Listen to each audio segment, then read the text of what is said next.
नमस्कार साथियों। हम आज आपको बताने वाले हैं कि हमारा जो भारत है, आर्यावर्त है, हिंदुस्तान है, ये कितने बड़े भूभाग पे फैला हुआ था।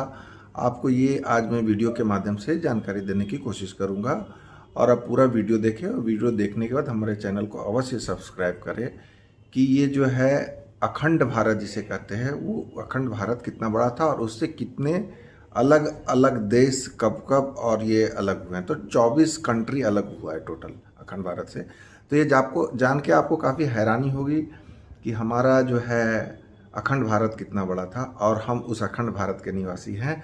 ये जान के आपको गर्व होगा। तो वीडियो को आगे पूरा देखें और डिटेल के साथ जानकारी मैं आपको देने की कोशिश करूँगा। धन्यवाद दोस्तों। तो वीडियो देखें। Thank you. हमारा भारतवर्ष पृथ्वी के बहुत बड़े भूभाग पर फैला हुआ था, जो प्राचीन काल में जम्बूद्वीप और बाद में आर्यावर्त के नाम से भी जाना जाता था। समय बीतने के साथ साथ भारतवर्ष अलग अलग हिस्सों में बिखरता गया। कई देश इससे अलग होते गए। पिछले 2500 वर्षों की बात करें तो हमारे देश से अलग होने वाले देशों की संख्या करीबन 24 से अधिक हो चुकी है। आज जिसे हम भारत कहते हैं, असल में वह हिंदुस्तान है। दरअसल भारत की आज़ादी के साथ अलग होने वाला पाकिस्तान अखंड भारत का 24वां विभाजन था। हालांकि आप में से अधिकांश लोग पाकिस्तान और बांग्लादेश के विभाजन का इतिहास तो जानते हैं, मगर इससे पहले हुए विभाजन के बारे में आप शायद ही जानते होंगे, क्योंकि आमतौर पर बाकी देशों के विभाजन की चर्चा होती भी नहीं है। तो दोस्तों, क्या आप भी मेरी तरह अखंड भारत के बारे में जानना चाहते हो? आइए इस वीडियो में हम आपको बताने वाले हैं कि आखिरकार हमारा अखंड भारत कैसा दिखता था, अखंड भारत का विभाजन क्यों होता गया, अखंड भारत से अलग होने वाले देश कौन कौन से हैं, क्या पुनः है अखंड भारत संभव है। जानेंगे अखंड भारत का पूरा इतिहास। दोस्तों, हजारों वर्षों पूर्व हमारी धरती 7 महाद्वीपों में बंटी हुई थी, जिनमें से एक द्वीप था जम्बू द्वीप, जहां पर हिंदुओं का शासन था। फिर यह घटकर भारतवर्ष तक सीमित रह गया। कहते हैं कि उसके बाद आर्यावर्त, और अब जिससे भारत कहते हैं, वह भी लगातार धर्मांतरण और युद्ध के चलते अब घटकर सिर्फ हिंदुस्तान बच गया है। दरअसल जिसे आज हम हिंदुस्तान कहते हैं, वह भारतवर्ष का केवल टुकड़ा मात्र है। जिसे आर्यावर्त के नाम से जाना जाता था, वह भी भारतवर्ष का एक टुकड़ा मात्र था, और जिसे भारतवर्ष कहते हैं, वह भी जम्बूद्वीप का एक हिस्सा मात्र था। क्योंकि जम्बूद्वीप धीरे धीरे विचारधाराओं के टकराव के चलते कई हिस्सों में बैठता गया। दोस्तों, कहा जाता है कि महाभारत के युद्ध के बाद यहां से वैदिक संस्कृति खत्म होने लगी, समाज टूटने लगा। इस युद्ध के बाद अखंड भारत अलग अलग धर्म और संस्कृतियों में बंटता चला गया और खंड खंड होता गया। इस युद्ध ने समुच्चय आर्यावर्त को खंड खंड कर दिया। धीरे धीरे विदेशी जातियां आकर बसने लगी। हिंदुस्तान पर कई आक्रमण होने लगे। यौवन, शक और कुषाणे का आक्रमण भारतवर्ष के लिए बर्बादी के कारण बनते गए। कहते हैं कि पुरुवंश के दुष्यंत और शकुंतला के पुत्र भरत के नाम पर भारत नाम पड़ा था। बाद में इसके कुछ क्षेत्र को आर्यावर्त कहा गया। ज्यादातर लोग भारतवर्ष को ही आर्यावर्त मानने लगते हैं, मगर यह सही नहीं है। आर्यावर्त केवल भारतवर्ष का कुछ हिस्सा था। वेदों में उत्तर भारत को ही आर्यावर्त माना गया है। आर्यावर्त का अर्थ आर्यों के निवास स्थान से माना गया है। जो लोग वैदिक संस्कृति के अनुसार जीवन बिताते हैं, उन्हें ही आर्य माना गया है। हालांकि आर्यावर्त का विस्तार काबुल की कुंभ नदी से भारत की पवित्र गंगा नदी तक माना जाता था। हर काल में आर्यावर्त का क्षेत्र कुछ बदलता गया। पिछले 2500 वर्षों में भारतवर्ष का कई बार विघटन होता गया। भारत से अलग होकर कई नए देश बांटे गए। 1947 में अलग होने वाला पाकिस्तान देश भारतवर्ष का 24वें अलग होने वाला देश माना जाता है। दोस्तों, अखंड भारत में अफगानिस्तान, ईरान जिसे आर्यन कहा जाता था, पाकिस्तान, तिब्बत, भूटान, म्यांमार, बांग्लादेश, श्रीलंका, नेपाल के अलावा पहले भारत का साम्राज्य आज के Malaysia, Philippines, Thailand, Vietnam, Cambodia और इंडोनेशिया तक फैला हुआ था। लेकिन कालांतर में भारत से अलग होकर कई देश नए देश का रूप लेते गए। इस बात को हम ऐसे समझ सकते हैं कि हमने इतिहास में कभी नहीं पढ़ा कि किसी विदेशी जाति या अंग्रेजों ने पाकिस्तान, बांग्लादेश, भूटान, तिब्बत, म्यांमार या श्रीलंका पर हमला किया हो, क्योंकि यह देश अस्तित्व में थे ही नहीं। यहां केवल भारत ही तो था। दोस्तों, 1875 तक अफगानिस्तान, पाकिस्तान, तिब्बत, भूटान, म्यांमार, बांग्लादेश, ब्रह्मदेश, श्रीलंका भारत के ही भाग थे। मगर आप जानते हैं कि 1857 की क्रांति के दौरान अंग्रेजों की नींव हिल गई थी। अब उनको लगा कि इतने बड़े भारत का एक जगह से शासन करना मुश्किल है। इसके बाद फूट डालो और राज करो की नीति अपनाई गई, जिसके तहत भारतवर्ष को कई छोटे छोटे हिस्सों में बांट दिया जाता है। दोस्तों, महाभारत के अनुसार पूर्व में भारतवर्ष में 16 जनपद हुआ करते थे। इसके अलावा पाली साहित्य के प्राचीनतम ग्रंथ अंकुत्तर निकाय में भगवान बुद्ध के जन्म से पहले 16 जनपदों के नाम का उल्लेख मिलता है, जो कर्म से मगध, कोसल, अंग, काशी, गांधार, वत्स, अवंती, शूरसेन, चेदी और मत्स्य, कुरु, पांचाल, कंबोज आदि। कहा जाता है कि राजा विक्रमादित्य और कंबोज जनपद के सम्राट अशोक के समय भारत अपनी बुलंदियों पर था। दरअसल भारत की स्थापना वैदिक काल में हुई थी। तब यह हिमालय से लेकर दक्षिणी सागर तक फैला हुआ था। उस दौरान Afghanistan, Pakistan, Iran, Nepal, Bhutan, Tibet, Myanmar, Bangladesh, Cambodia, Malaysia, Thailand और इंडोनेशिया अखंड भारत का ही हिस्सा हुआ करता था। हालांकि गुप्त वंश के बाद अखंड भारत विभाजित होता चला गया।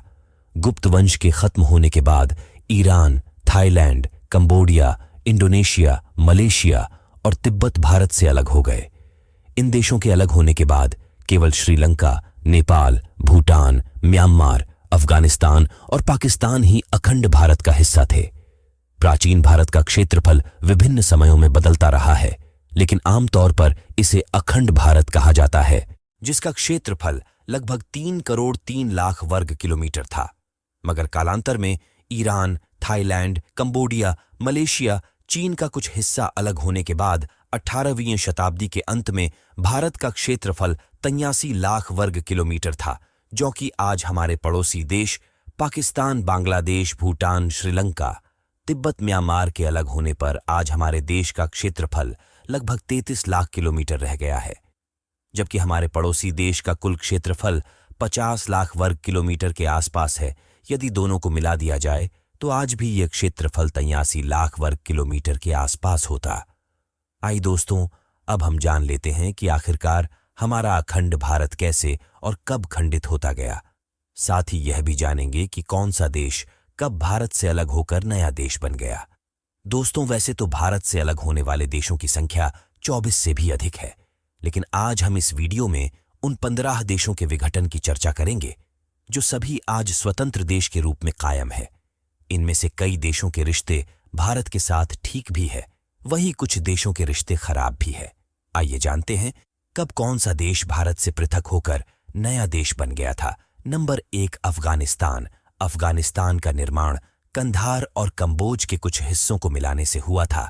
इस पूरे प्रदेश में जहां पहले हिंदू शाही और पारसी राजवंशों का शासन रहा था, बाद में यहां बौद्ध धर्म का प्रचार प्रसार अधिक होने के कारण यहां के राजा भी बौद्ध ही हुए थे। महाभारत की गांधारी और पांडवों के मामा शकुनी भी अफगानिस्तान के ही थे। हालांकि आगे चलकर अफगानिस्तान पर सिकंदर ने आक्रमण कर दिया था।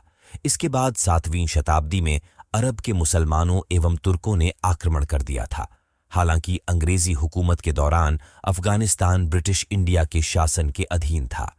आखिर में 18 अगस्त 1919 को अंग्रेजों ने अफगानिस्तान को आजाद कर दिया था, जिसके बाद यह भारत से अलग होकर स्वतंत्र देश बन जाता है और आज इस पर तालिबानी सत्ता कायम है। नंबर 2, नेपाल। दरअसल नेपाल अखंड भारत का ही एक भूभाग था। प्राचीन भारत के 16 जनपदों में नेपाल का कुछ हिस्सा शामिल था। यह है आर्य संस्कृति का मुख्य केंद्र था। रामायण की सीता का जन्मस्थान मिथिला यही है। इसके अलावा भगवान बुद्ध का जन्मस्थल लुम्बिनी भी यही मौजूद है। नेपाल को पहले देवघर के नाम से जाना जाता था। दोस्तों, यहां साल 1560 के आसपास हिंदू शाही आर्यों का राज्य हुआ करता था। 4वीं शताब्दी में यहां बौद्ध धर्म का आधिपत्य हो गया था। इसके बाद 7वीं शताब्दी में नेपाल पर तिब्बत का आधिपत्य हो गया था। आगे चलकर नेपाल में गोरखाहू का बोलबाला हो गया था।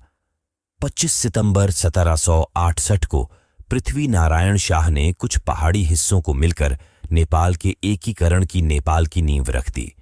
ब्रिटिश सप्ताह के दौरान नेपाल पर भी अंग्रेजों का ही राज्य स्थापित हो चुका था।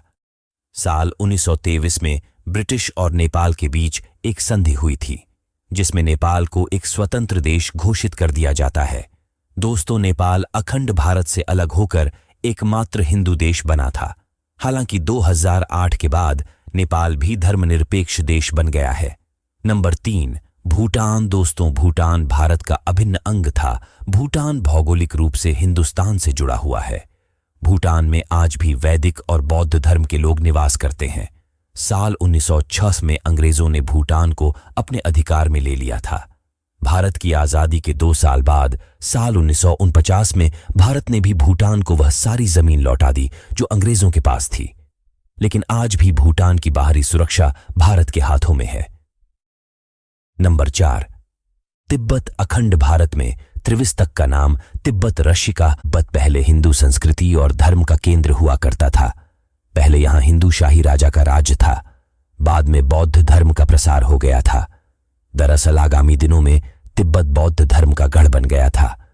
साल 1960 में ब्रिटिश इंडिया और चीन के बीच एक समझौता होता है, जिसमें तिब्बत के 2 भाग कर दिए जाते हैं। भारत की सीमा से सट्टा तिब्बत का दक्षिणी शिक्षा जो लामा को दिया गया था, जिसको भी साल 1954 में नेहरू जी द्वारा चीन को दे दिया गया। वर्तमान में पूरे तिब्बत पर चीन का अधिकार है। Number 5, Iran. अखंड भारत का भूभाग ईरान तक फैला हुआ था। ईरान का पहले नाम आर्यन हुआ करता था। कहा जाता है कि भारत के आर्य वहां जाकर बस गए थे। 7वीं शताब्दी के बाद ईरान के पड़ोसी देश की अरबों ने ईरान पर आक्रमण करके अपने कब्जे में ले लिया था। इसके बाद यहां के आर्यों को इस्लाम में कन्वर्ट कर दिया गया। दोस्तों, आज ईरान एक इस्लामिक कंट्री है। Number 6, Cambodia. दोस्तों, कंबोडिया अखंड भारत का ही भूभाग था। कहा जाता है कि प्रथम शताब्दी में कंबोडी नामक ब्राह्मण ने यहां हिंदू राज्य की स्थापना की थी। आपको यह जानकर हैरानी होगी कि आज भी विश्व का सबसे बड़ा हिंदू मंदिर कंबोडिया में ही है, जिसका फोटो वहां के राष्ट्रीय ध्वज पर लगी हुई है। यह देश हिंदू संस्कृति का सबसे बड़ा केंद्र था। भगवान विष्णु के इस विशाल मंदिर को देखकर अखंड भारत के बारे में हमें गर्व होता है। दरअसल आगे चलकर कंबोडी ब्राह्मण के नाम से ही कंबोडिया नाम हो गया था। Number 7, Indonesia. दोस्तों, इंडोनेशिया किसी जमाने में भारत का ही हिस्सा हुआ करता था। यहां पहले हिंदू शाही रास्ता, जिसमें बड़ी संख्या में हिंदू लोग रहते थे, मगर आगे चलकर मुस्लिम आक्रमणकारियों के कारण यहां मुस्लिम आबादी को बढ़ावा दिया गया। हालांकि आज भी यहां एक राम मंदिर मौजूद है, जिसमें मुस्लिमों द्वारा पूजा की जाती है। इंडोनेशिया विश्व का सबसे ज्यादा मुस्लिम आबादी वाला देश है। Number 8, Myanmar. दोस्तों, म्यांमार का नाम पहले बर्मा हुआ करता था। जब अंग्रेजों ने भारत में दस्तक दी थी, तब उन्होंने म्यांमार पर भी अपना अधिकार कर लिया था। यहां अंग्रेजों ने कई वर्षों तक शासन किया। अंत में 4 जनवरी 1948 को म्यांमार को आजाद करके स्वतंत्र देश बना दिया गया। Number 9, Malaysia. दोस्तों, मलेशिया आर्यावर्त का ही भाग था। यहां पर हिंदुओं की बड़ी आबादी निवास करती थी। बाद में यहां पर बौद्ध धर्म के अनुयायी बसने शुरू हो गए थे। लेकिन मलेशिया भी दूसरे देशों के भांति विदेशी आक्रमणकारियों की मार से बच नहीं पाया था।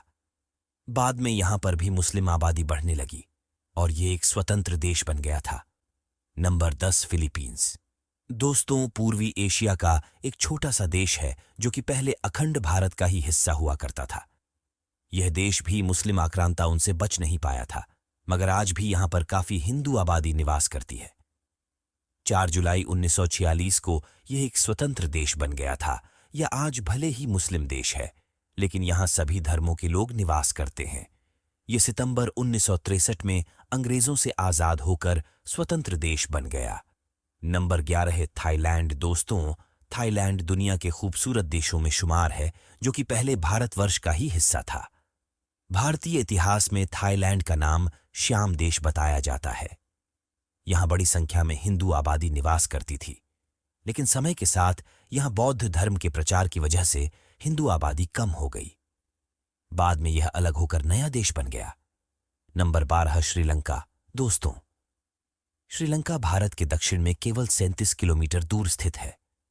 श्रीलंका का वर्णन हमारे ग्रंथ रामायण में भी देखने को मिलता है, क्योंकि रावण इसी देश का निवासी था जिसको राम ने हराया था।